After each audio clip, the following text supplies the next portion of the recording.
आजकल जो हमारे देश में हो रहा है, क्या वो संविधान के साथ एक मजाक है? इलेक्शंस एक डेमोक्रेटिक फेस्टिवल होते हैं, एक ऐसी प्रक्रिया जो जनता की आवाज को ताकत देते हैं। लेकिन जब यही प्रक्रिया सवालों के घेरे में आ जाए तो डेमोक्रेसी क्या कहती है? सुप्रीम कोर्ट ने अब एक ऐसे मुद्दे पर कड़क फैसला दिया है जो हर नागरिक के वोट की अहमियत को दर्शाता है।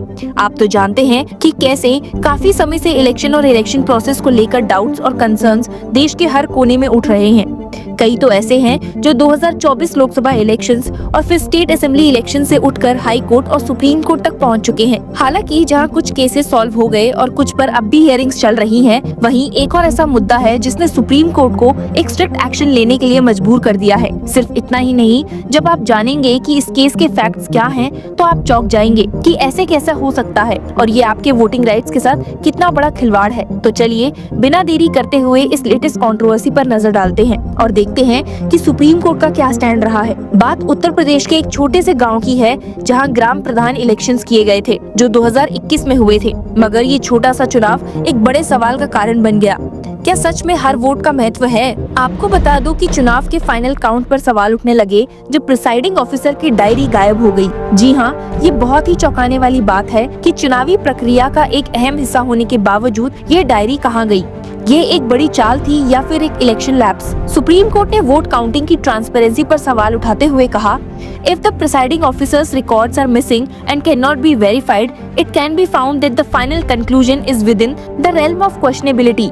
मतलब ये है कि अगर डॉक्यूमेंट्स नहीं मिलते हैं तो फाइनल रिजल्ट भी क्वेश्चनेबल हो जाता है। तो फिर जो लोग जीत गए, क्या उनकी जीत सच है? सुप्रीम कोर्ट ने इस मामले को डेमोक्रेटिक प्रोसेस का एक सीरियस होल बताया है और कहा है, each and every document pertaining to an election is important and all effort should be made to preserve the same. मतलब जो लोग चुनाव जीतने के सपने देख रहे होते हैं, उनका हक बनता है कि वो वोट काउंटिंग को देखे और अगर कोई रिकॉर्ड गायब है तो पूरी प्रक्रिया क्वेश्चनेबल हो जाती है। इस इलेक्शन की कहानी यही खत्म नहीं होती।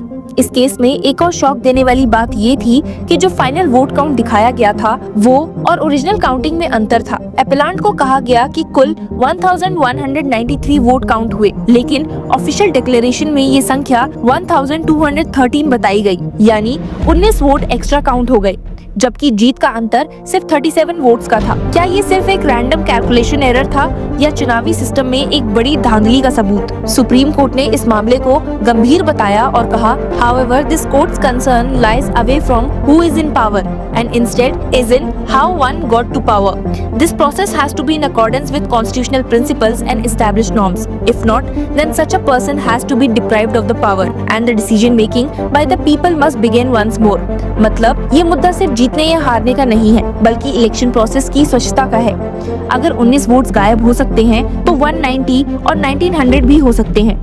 Bench of justice Sanjay Karol and justice NK Singh ने इस केस की सीरियसनेस और इम्पोर्टेंस को देखते हुए ऑर्डर किया that since 3 of the 4 candidates question the veracity of the election and the manner in which it was conducted and that important documents pertaining to elections are missing and such absence is unexplained, the court opined that in the present facts a recount would be justified. अब supreme court के votes को recount करने के order के बाद देखना ये होगा कि ये वोट काउंट का मिसमैच किस वजह से हुआ और क्या ये पहली बार था या फिर अक्सर ऐसा होता रहता है। जहां एक तरफ ये चैलेंज इलेक्शन प्रोसेस को लेकर सामने आया है, वहीं दूसरे कई और चैलेंजेस हैं जो धीरे धीरे इलेक्शन कमीशन ऑफ इंडिया के सामने पेश किए जा रहे हैं, जिसमें एक है बंगाल की चीफ मिनिस्टर ममता बनर्जी का भारतीय जनता पार्टी पर एक बड़ा आरोप लगा देना। चीफ मिनिस्टर का कहना है कि बीजेपी ने इलेक्शन कमीशन ऑफ इंडिया से मिली भगत से पंजाब, हरियाणा और गुजरात के लोगों को बंगाल के वोटर लिस्ट में शामिल कर दिया है। तृणमूल कांग्रेस ने खुद एक ड्राइव चलाकर डुप्लीकेट ईपीआईसी नंबर्स वालों की खोज शुरू कर दी।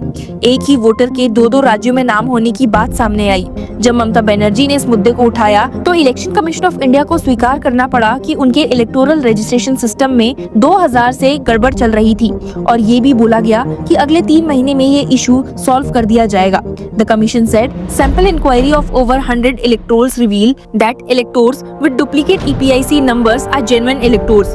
Since the allotment of EPIC series in the year 2000 to the states and UTs, some EROs did not use the correct series. अब सवाल ये है कि अगर इलेक्शन कमीशन ऑफ इंडिया को ये गड़बड़ पता थी तो पिछले 25 साल तक कुछ क्यों नहीं किया? और जब ममता बनर्जी ने मुद्दा उठाया तभी इलेक्शन कमीशन ऑफ इंडिया क्यों जाग गया? जब ये मुद्दा गर्म हुआ तो इलेक्शन कमीशन ऑफ इंडिया ने 3 महीने में इसका समाधान करने का वादा किया। लेकिन क्या ये सिर्फ एक पॉलिटिकल डैमेज कंट्रोल है या सच में सुधार आएगा?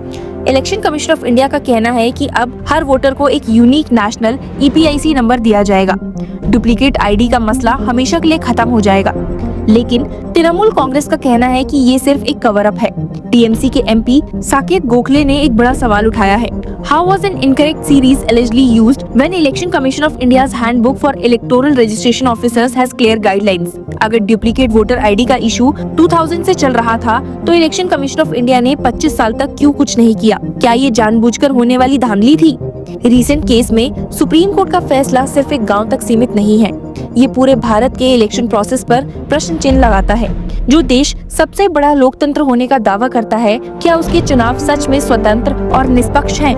अगर आज एक गांव के प्रधान का चुनाव सवालों में आ सकता है, तो कल राज्य या देश का भी आ सकता है। क्या हमने कभी सोचा है कि जो डॉक्यूमेंट्स खो जाते हैं, जो वोट्स बेकार हो जाते हैं, उनका असली गुनहगार कौन है? और सबसे बड़ी बात, जब सुप्रीम कोर्ट तक को ये चुनाव में धांधली नजर आ रही है, तो क्या ये एक मामूली घटना है? आखिर में विंस्टन चर्चिल का वो मशहूर कोट जो सुप्रीम कोर्ट ने अपनी हियरिंग में यूज किया, सच लगता है। At the bottom of all the tributes paid to democracy is the little man walking into the little booth with a little pencil, making a little cross on a little bit of paper. No amount of rhetoric or voluminous discussion can possibly diminish the overwhelming importance of that point. मगर सवाल ये है कि जब ये छोटा आदमी vote डालने जाता है, तो क्या उसका वोट भी उतना ही महत्वपूर्ण है जितना किसी नेता के पद का? सुप्रीम कोर्ट ने एक गांव के वोट की रक्षा तो कर ली, लेकिन पूरे देश के वोट का क्या? क्या इलेक्शन कमीशन सच में नए सुधार लाएगा, या फिर पब्लिक को शांत करने के लिए ये एक नया नाटक है?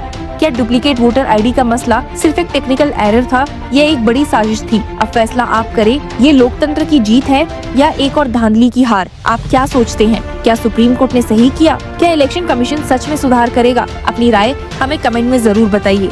Until then, keep watching Law Chakra for more such news and legal updates. Hello law lovers and justice seekers, welcome to Law Chakra. हम आपके लिए लेकर आए हैं कुछ बहुत ही exclusive. Introducing Law Chakra Prime membership, जो आपको देगा exclusive access like never before. चाहते हो कि सबसे पहले आपको मिले latest legal updates? Law Chakra Prime के साथ आपको मिलेगा early access to exclusive content, critical case analysis, courtroom battle का ब्रेकडाउन, वो भी बाकी व्यूअर्स से पहले। मोर अपडेट्स, मोर एनालिसिस, यानी कि फुल इनसाइडर एक्सेस, वो भी बस घर बैठे। यही नहीं, प्राइम मेंबर को मिलेगा access to exclusive interview session with renowned जजेस, लीगल एक्सपर्ट्स एंड लॉयर्स। ऐसे इनसाइट्स जो आपको कहीं और नहीं मिले।